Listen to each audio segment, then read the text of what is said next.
bonjour, je suis Jacques-François Marchandise, je vais animer cette journée en complicité avec la médiathèque. Donc je suis directeur de la recherche et de la prospective de la FING, la Fondation Internet Nouvelle Génération. La FING, c'est un organisme qui existe depuis une douzaine d'années maintenant au niveau national, qui a à peu près 300 adhérents et qui est partenaire de ces rencontres pour la troisième année. Donc ça fait 3 ans qu'on fait ça. La première année, on a parlé d'identité et de territoire, des questions d'appartenance, des questions de lien, des questions de comment est-ce qu'on lisait un territoire au travers des formes d'identité qui s'y inscrivaient, de toute façon lien avec les choses dont on va parler aujourd'hui. La deuxième année, l'an dernier, on a échangé beaucoup autour des questions de confiance, y compris autour des transformations de la confiance en lien avec la démocratie. Mais là aussi, ces questions de confiance vont pas être tout à fait étrangères à des choses qu'on va pouvoir se dire aujourd'hui. Et puis, cette année, donc, on rentre dans des choses qui sont un peu plus au cœur des savoirs et des missions et des ressources qui se trouvent à l'intérieur d'une médiathèque, puisqu'il va s'agir aussi bien de penser les questions des transformations numériques avec la formation que de traiter cette espèce de promesse du numérique qu'Emmanuel Williamson vient de mentionner, qui est de dire nous espérons, nous voudrions que le numérique soit un outil pour que la formation tout au long de la vie, qui est une aspiration et une volonté aussi bien publique que des personnes depuis des décennies maintenant, deviennent progressivement une réalité. On sait qu'on est dans un monde où les modèles de la formation initiale lourde sont pas forcément si adaptés à ce qu'on appelle un monde incertain. On sait qu'il y a des possibilités nouvelles qui sont offertes depuis 15 ans, 20 ans, de mettre des ressources en ligne et en partage.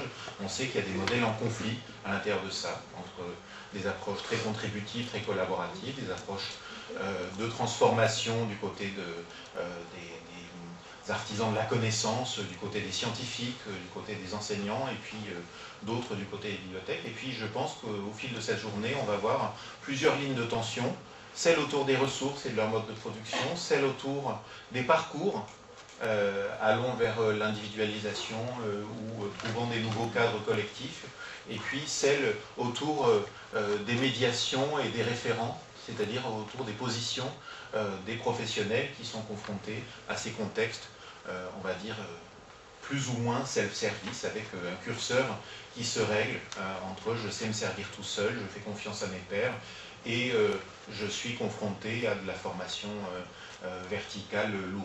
Donc tous ces champs-là se combinent avec d'autres transformations qui viennent du numérique, qui sont par exemple la montée des expertises amateurs, la montée des pro-am, des prosumers, etc., de tout un ensemble de familles de compétences et de capacitation qui se font dans la société, qui sont lisibles par le numérique, et surtout par beaucoup d'entrées qui ne sont pas les entrées numériques, qui sont les entrées. Et voilà, nous sommes probablement dans une société qui a gagné en complexité, qui a gagné en foisonnement des savoirs, et comment est-ce que tout ça s'articule, comment est-ce que les positions collectives, verticales et horizontales se retracent aujourd'hui. Donc pour traiter de ces questions-là, on va avoir une matinée riche qui va commencer par des intervenants à qui je vais passer la parole dans un instant, et il va s'agir de trouver des angles. Pour aller plus loin, je vais commencer par donner la parole à Défi et à son président, Patrick Lenné, qui va nous dire dans quel esprit vous abordez cette journée, ce partenariat, et puis à Magali Etiger de la médiathèque qui nous accueille aujourd'hui et qui est au cœur de cette aventure, parce qu'elle rentre depuis quelques mois dans ce processus, et j'espère que nous aurons l'occasion l'an prochain à nouveau de faire des choses. Merci. Oui, cette journée d'échange est un partenariat donc, avec la médiathèque de Lorient et l'association Défi que je représente aujourd'hui. L'association Défi, en 2 mots, c'est quoi? C'est l'éducation populaire. Ça se résume à ces 2 mots-là. C'est aujourd'hui, dans un monde complexe que vous soulignez tout à l'heure, de formes de connaissances diverses et variées, c'est la capacité de ne pas laisser sur le bord du chemin tous les exclus du numérique. Notre mission, elle est là. L'association, aujourd'hui, a 5 ans. Nous travaillons au plus près, dans une réponse de proximité, auprès de toutes les personnes victimes aujourd'hui de la fracture numérique. Alors nos missions, elles s'organisent autour de plusieurs axes. Le premier axe, c'est d'abord l'accueil, un lieu d'accueil pour les gens qui aujourd'hui sont, par rapport au numérique, par rapport à l'approche de l'ordinateur, en exclusion parce qu'ils ont peur, ils sont angoissés. Donc il faut absolument démystifier le monde de l'informatique et notre souci premier, c'est d'apporter cette réponse au contact. Alors nous sommes aujourd'hui dans une belle médiathèque, mais c'est vrai que parfois des filles nous offrons une cuisine à fleurs avec un café et les tapisseries datent de 30 ans. Mais c'est vrai qu'un certain nombre de personnes viennent chez nous, n'iront nulle part ailleurs, dans aucun organisme de formation, parce qu'il n'y a pas de banque à l'accueil, parce qu'il y a une convivialité, et puis on parle simplement aux gens, au quotidien. Alors je crois que ça, c'est une question clé aujourd'hui sur la fracture numérique, c'est comment aller au plus près des gens, comment modifier nos systèmes de communication pour faire passer effectivement l'essentiel et faire que l'outil numérique soit vraiment au service de tous, pour la connaissance de tous et l'usage de tous. Notre deuxième action importante aujourd'hui, qui fait que Défi a pris une dimension régionale, c'est que nous sommes mandatés par le Conseil régional de Bretagne notamment pour organiser la collecte des ordinateurs en Bretagne et organiser le reconditionnement, la redistribution de ces ordinateurs pour permettre l'équipement des familles les plus modestes qui n'ont pas les moyens d'accéder à cet outil faute par des soucis financiers, mais essentiellement. À l'heure actuelle, nous avons par exemple un certain nombre de projets en cours. C'est au niveau du Morbihan, avec le Conseil général et la CAF, c'est d'équiper sur les 3 ans à venir 700 familles dans le Morbihan d'ordinateurs, mais ça ne suffira pas. Il faut aussi accompagner les gens aux usages d'Internet. Et donc on a une mission là d'équipement, mais aussi d'accompagnement et de formation derrière. Voilà, sur la journée d'aujourd'hui, c'est aussi dans la mission de Défi, l'animation, la réflexion sur les publics, sur les cibles que nous devons avoir pour faire que la culture, la connaissance soit effectivement accessible à tous. Et donc là, la réflexion, les thématiques qui vont être abordées, je crois, vont approcher ces problèmes-là. Et c'est vrai que nous avons beaucoup à dire, beaucoup à faire aussi notre autocritique pour faire que le numérique ne soit pas le diktat de spécialistes ou d'experts. Merci.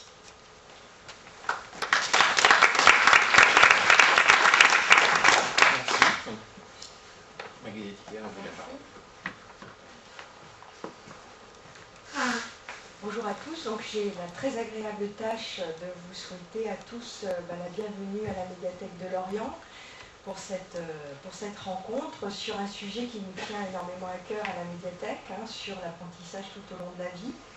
On l'a dit, dans un contexte important, l'apprentissage tout au long de la vie, c'est un enjeu social qui est majeur, on peut le dire assez facilement, et dans un contexte où quand même la relation à la culture, à l'éducation, les modalités d'apprentissage évoluent de façon très très rapide, sans qu'on puisse non plus aujourd'hui vraiment mesurer tout à fait l'ampleur. Les bibliothèques, puisqu'on est en bibliothèque, ont un rôle très important à jouer sur ces domaines-là. C'est un rôle qu'on prend à cœur, qu'on commence à jouer depuis de nombreuses années ici à Lorient. Et puis ailleurs, nos collègues de la VPI sont ici par exemple. La bibliothèque a un rôle majeur en termes justement de diffusion et de mise à disposition et de médiation surtout par rapport à ces ressources. Et puisqu'on ne vit pas dans un monde complètement rose, il faut quand même ajouter un certain nombre de bémols. Donc vous savez que justement les ressources liées à l'apprentissage tout au long de la vie sont liées aux ressources en ligne en général, dont les coûts sont assez prohibitifs, avec des augmentations de coûts qui sont extrêmement importantes. On a des augmentations de plus de 100% des coûts sur plusieurs années. Il faut boycotter. Ben, on ne fait pas. Ah, si.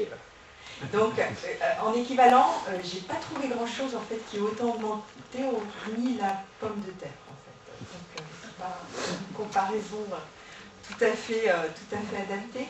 Et c'est pour vous dire voilà, que l'augmentation des coûts est aussi un frein au développement pour nous. Et quand on voit la bibliothèque de Harvard, qui a très peu de temps s'est exprimée sur le sujet, la bibliothèque de Harvard consacre 3,8 millions de dollars pour les ressources en ligne, et elle a annoncé qu'elle ne paierait pas plus. Donc, on n'est pas ici pour parler d'argent, on n'est pas ici non plus pour parler que des bibliothèques. Donc, je me permets encore une fois de vous souhaiter la bienvenue et une excellente journée parmi nous.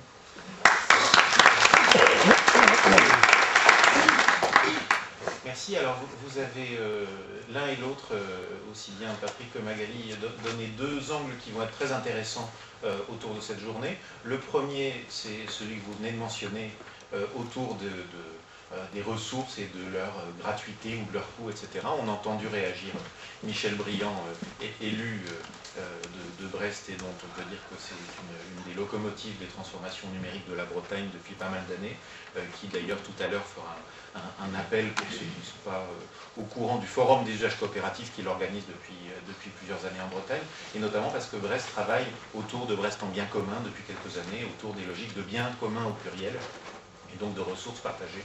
Je pense que vous aurez l'occasion d'en parler longuement cet après-midi pour ceux qui iront dans cet atelier-là. Et puis l'autre angle qui a été donné par Patrick Lenné, c'est celui de l'e-inclusion. Alors pour ceux qui ne sont pas familiers de ce vocabulaire, sachant qu'au cours de la journée, on va être en culture croisée. On a l'impression que tout est dans tout, c'est pas vrai du tout. Il y a des gens parmi vous qui sont beaucoup plus familiers avec les questions des bibliothèques, de la connaissance, de la formation, etc. Mais pas forcément autant avec les questions numériques. Et d'ailleurs, les angles des formations et des bibliothèques ne sont pas bien évidemment les mêmes. Et réciproquement, il y a des gens qui rentrent avec les entrées numériques et qui ne sont pas forcément familiers de tous les vocabulaires des univers professionnels des autres. Donc n'hésitez pas au fil de la journée à rentrer dans l'échange, poser les questions quand vous ne savez pas. C'est aussi comme ça qu'on constitue de la connaissance partagée. Donc l'e-inclusion, en l'occurrence, c'est une façon de dire les vocations, ou là encore les promesses inclusives que le numérique devrait tenir. Pour le dire autrement, on n'est pas là pour augmenter année après année le taux de pénétration du numérique dans le marché. On est là pour servir des objectifs de développement humain et de développement humain partagé. Donc c'est un retournement de perspective qui date d'il y a quelques années, qui est très familier aux gens du numérique, qui n'est pas forcément familier au-delà. C'est une volonté de dire, voilà, le numérique pour tout le monde, c'est pas exactement la même chose que de dire il y a 40, 50, 60, 70% de gens qui sont dans le numérique et le reste sont la voiture balai. L'approche inclusive part dans l'autre sens, on va dire. Pour engager cet échange, on va avoir une première table ronde. Donc je vais proposer à nos intervenants de s'installer. On va donc trouver trois angles. Celui qui peut nous être proposé par Sandra Safourcade, qui est à l'université de Rennes 2 et au CREAD. Donc le CREAD, c'est le centre de recherche breton qui travaille autour de l'éducation, l'apprentissage et la didactique, et qui explore ces croisements depuis pas mal d'années entre l'éducation et la formation et le numérique, avec toute une filière qui est structurée autour de ça, qui va donc nous proposer une approche de quoi est-ce qu'on parle quand on convoque le numérique dans la formation.